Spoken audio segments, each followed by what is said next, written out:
Xin chào cả nhà, tiếp tục lại lên sóng cho anh em một em robot hút bụi thương hiệu iRobot Zone 3 model 980, model huyền thoại anh em nhé. Để chọn bộ phụ kiện đầy đủ cho anh em, tốc sạc chạy từ 100V đến 240V, hệ thống bản tường ảo cao cấp đây, gồm một tia thẳng và một tia vòng anh em nhé, tùy thuộc vào vị trí các em đặt, anh em để vị trí cho mình đứng. Hệ thống màng lọc HEPA và hệ thống chuỗi lùa.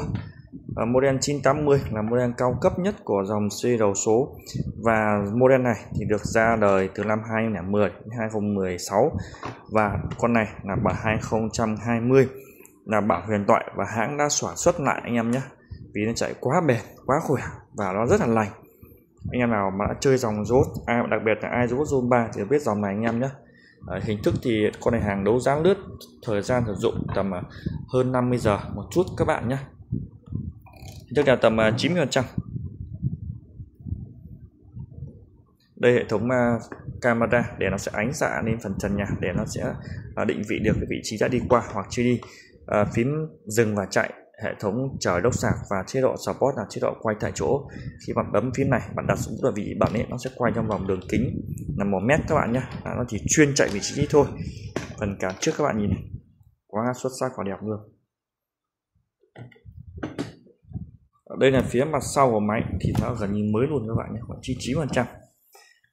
Phần lốp này cao su zin, ít thì nhiều các bạn sẽ biết nhé, nó sát ngay. Đây là lốp zin chứ không phải lốp thay. Hệ thống rulo chính này gồm 2 chổi các bạn nhé, chỉ những cái dòng robot của Nhật thì mới có 2 chổi chính thôi. Đấy, nhưng mà khi các bạn sử dụng thì nó sẽ ổn hơn so với cái dòng 1 chổi, nhưng mà nó sẽ hút sạch cực kỳ anh em nhé. Và dòng Zulo này đến đời cao cấp, bây giờ dòng G7, G9 vẫn kế thừa này dòng Zulo này, chỉ khác cái màu thôi anh em nhé. i7 thì nó lại khác một chút, nhưng mà dòng G, dòng đời này thì chuyển thành dòng này khác một cái màu xanh. Hệ thống thùng rác kèm motor, cái này anh nghĩ là không nên rửa nước các bạn nhé các bạn, vì trong motor các bạn chỉ khô thôi. Đặc biệt dòng 980 nó hơn các cái dòng 96, 97 là cái motor này các bạn nhé, là motor turbo. Khi mà kết hợp với hệ thống cảm biến hồng ngoại này, khi đi qua những chỗ bẩn, chỗ thảm, nó sẽ tăng tốc để hút sạch các bạn nhé. Và tốc độ turbo tăng tốc cái động cơ lên, chạy sẽ nó hút nhanh những cái hạt sạn, hạt cát bẩn bụi ở trong thảm của các bạn. Bánh điều hướng này, hệ thống vị trí tiếp rốt sang bạn nhìn này. Đấy, dùng nhiều ít các bạn nhìn biết ngay. Cái hệ thống cảm biến này nó sạch sẽ, nó chưa có tí bụi bặm nào các bạn nhé. 1 2 3 4 5 6 cảm biến nhé. Đấy, đây là số cảm biến max nhất của một con robot hút bụi. Ở những dòng đời mới thì nó lại cắt 2 cảm biến đi. Đấy, để sao dòng 98 này vẫn được sản xuất lại, thì mỗi một đời robot thì đều ghi thông số sản xuất từ đây, ví dụ anh em nhé. Cái model này xuất từ 2010, 2016 các bạn nhé, là nó đã ngừng xuất rồi, nhưng model này đã bán quá chạy, dùng quá bền và nó đã sản xuất lại.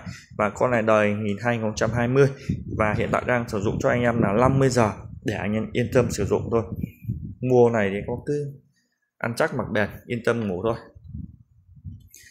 980 anh em có thể kết hợp sử dụng điện thoại để cài phần mềm và sử dụng để điều khiển từ xa. Thực ra cái điều khiển từ xa qua ứng dụng iRobot Home thì nó có một cái là bạn phải cài ứng dụng vào, và hai là mà truy cập vào ứng dụng thì nó lâu lắm, mất 3-5 phút cơ, nên là theo mình cứ bấm phím cơ là chạy thôi anh em nhé, là dễ nhất, rất dễ sử dụng. Test luôn từ cả nhà luôn.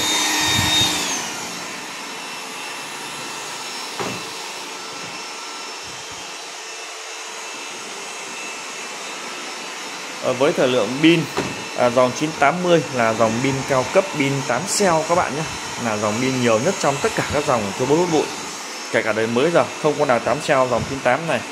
Và thời lượng dụng cho anh em tầm 1,5 tiếng. Diện tích sử dụng tầm từ 60 đến 80 vuông đều được anh em nhé. Đặc biệt các dòng robot bụi kể cả bạn có độ thêm pin nhiều nữa, nhưng mà trong cái ngưỡng sử dụng của nó thì tầm 1,5 tiếng hoặc 2 tiếng nào tự động nó sẽ về, để nó đảm bảo cho cái hệ thống động cơ bên trong không sử dụng quá tải anh em nhé. Nếu các bác hỏi em là độ thêm quả pin để trên được không, được, nhưng mà nó sẽ không chạy đâu, và nó sẽ không độ bền cho máy. Người Nhật đã tính toán hết rồi để anh em yên tâm sử dụng một sản phẩm. Cái con 98 này là em dùng cái đây được 5 năm nay rồi, bây giờ nó tầm hơn 2.000 giờ rồi. vẫn chạy rằng nó chỉ xấu theo thời gian cho va chạm vận chuyển thôi. Ok, xin chào mọi người các bạn ở những video sau.